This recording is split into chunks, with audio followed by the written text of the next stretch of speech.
Bismillahirrahmanirrahim.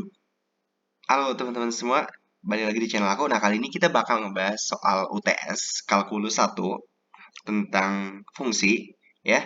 Kita langsung bahas aja di sini. Nah, di sini untuk soal yang pertama, misalkan fx adalah 1 dibagi akar x kuadrat dikurangi 4 dan gx adalah mutlak dari 1 tambah x. Tentukan yang akan kita bahas dulu, yaitu adalah himpunan penyelesaian dari 1 dibagi gx lebih besar dari 1. Oke, kita langsung jawab aja ya teman-teman di sini ya. Pertama aku bakal tulis dulu tentunya. Yang ditanyakan adalah nilai dari 1 dibagi gx lebih besar dari 1 gitu. Dan kita tahu bahwasanya gx-nya tadi adalah mutlak dari 1 ditambah x. Oke, maka tinggal kita ganti aja. 1 dibagi ya mutlak 1 tambah x. Lebih besar dari 1. Nah, di sini gimana ngerjainnya ya? Sebenarnya gampang aja. Kita nggak usah kemana-mana, nggak usah mikir kayak ada rumus-rumus. Mungkin bentuk ini udah pernah kita temui di SMA dan nggak usah mikir kayak ada rumus cepatnya gitu, nggak usah mikir sampai sana. Karena sebenarnya ini secara konseptual aja kita bisa nyelesain ini gitu. Kalau kita mau lihat pahami di sini, uh, ini di ruas kiri ya, itu nilainya positif. Kenapa positif? Karena pembilangnya positif. Dan penyebutnya juga positif karena dia nilai mutlak. Ya kan? Hasil ya, output dari nilai mutlak pasti positif. Jadi ruas kiri ini fix pasti positif dan ruas kanan udah jelas positif yaitu satu kan gitu.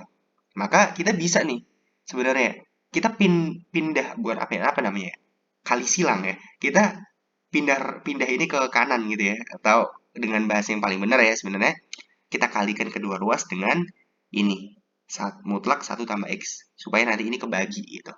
Tapi kita nggak boleh asal mindah ke sini gitu ya atau asal kali silang ke sini. Kita harus perhatiin dulu. Ada syarat yang harus kita penuhi. Apa syaratnya? Syaratnya adalah penyebutnya nggak boleh nol. Karena kalau penyebutnya di sini nol, ini bakal jadi suatu hal yang berbahaya kan? Karena kalau penyebutnya nol, dia tidak terdefinisi di kiri gitu. Jadi ada syaratnya yang harus kita penuhi dulu sebelum kita kali silang gitu ya. Yaitu penyebut ini, satu ditambah x tidak sama dengan nol.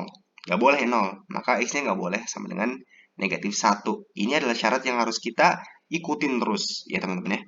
Oke, nah di sini uh, kita kali ya kedua ruas dengan mutlak satu tambah x atau ini tadi kita pindah silang ke sini gitu ya. Setelah itu kita tulis itu maka di ruas kiri ya itu akan tersisa satu dan ruas kanan yaitu mutlak satu tambah x karena satu dikali mutlak ini ya mutlak ini kan hasilnya gitu ya. Nah, kalau kita pahami lagi teman-teman di sini kita lihat di sini ada ya nilai mutlak dari suatu fungsi kurang dari suatu konstanta. Nah, bentuk ini kan familiar sebenarnya kita. Ya kan?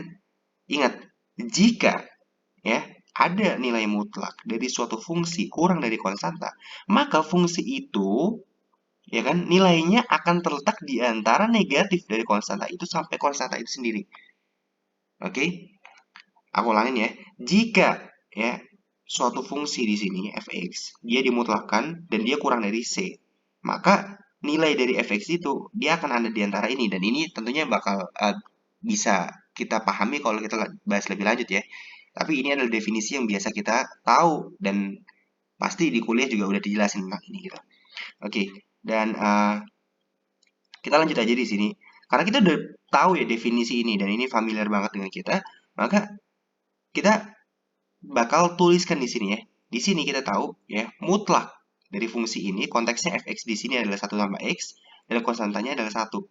Maka mutlaknya nggak usah kita tulis dan dia diantara min 1 sampai 1. Karena c-nya tadi adalah satu ya ini. Min c dan c. Ini adalah fx-nya gitu ya. Oke, nah karena kita ingin mencari himpunan penyelesaian, maka kita sisakan aja x di sini dengan cara gimana? Kedua ruas kita kurangi dengan satu, ya.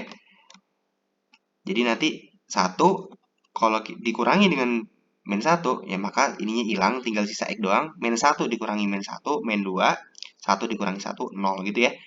Nah, ini kita udah dapat di sini. Kita buat garis bilangannya teman-teman. Oke, jadi dia itu himpunan penyelesaian. Tapi ini belum himpunan penyelesaian ya, hati-hati ya. Jangan sampai ini ditulis himpunan penyelesaian karena belum selesai. Gitu.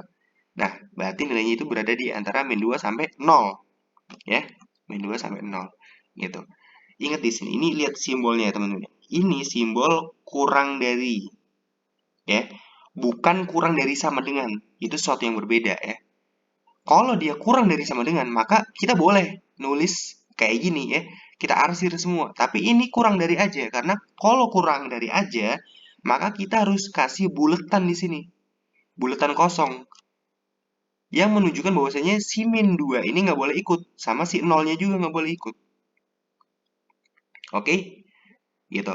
Tapi di sini belum selesai juga. Kita harus ingat syarat penyebut tadi. X-nya nggak boleh min 1. Berarti min satunya juga nggak boleh ikut. Karena X-nya nggak boleh min 1 kan gitu. Maka dia nggak boleh ikut. Nah sekarang gimana kita menuliskan himpunan penyelesaiannya kalau kayak gini gitu. Kita nggak bisa nulis kayak gini. Min 2, X di antara min 2 sampai 0. Kalau kita tuliskan X di antara min 2 sampai 0, maka itu menyalahi aturan kita tadi. Syaratnya karena min satunya nggak boleh ikut. Nggak boleh kita ya menuliskan min 2 sampai 0. Karena ada min 1 yang nggak boleh ikut di sini. Oke? Jadi kita punya kayak min 1 ini seolah-olah sebagai pembatas gitu. Jadi nggak boleh nih di sini ikut. Gitu. Berarti gimana cara nulis himpunannya? Berarti X itu berada di antara negatif 2 sampai negatif 1 digabung dengan min 1 sampai 0. Oke, aku ulangin ya. Min 2 sampai negatif 1 digabung dengan min 1 sampai 0. Jadi gimana kita menulis himpunan penyelesaiannya? Yaitu X demikian sehingga ya X ya berada di antara min 2 sampai min 1, kemudian digabung dengan min 1 sampai 0, di mana X-nya anggota bilangan real. Nah, ini himpunan penyelesaiannya. Atau kita juga bisa tulis sebagai ya notasi selang ya, negatif 2 sampai negatif 1 digabung negatif 1 sampai 0, di mana X-nya anggota bilangan real. Ya, di sini harus ada komanya.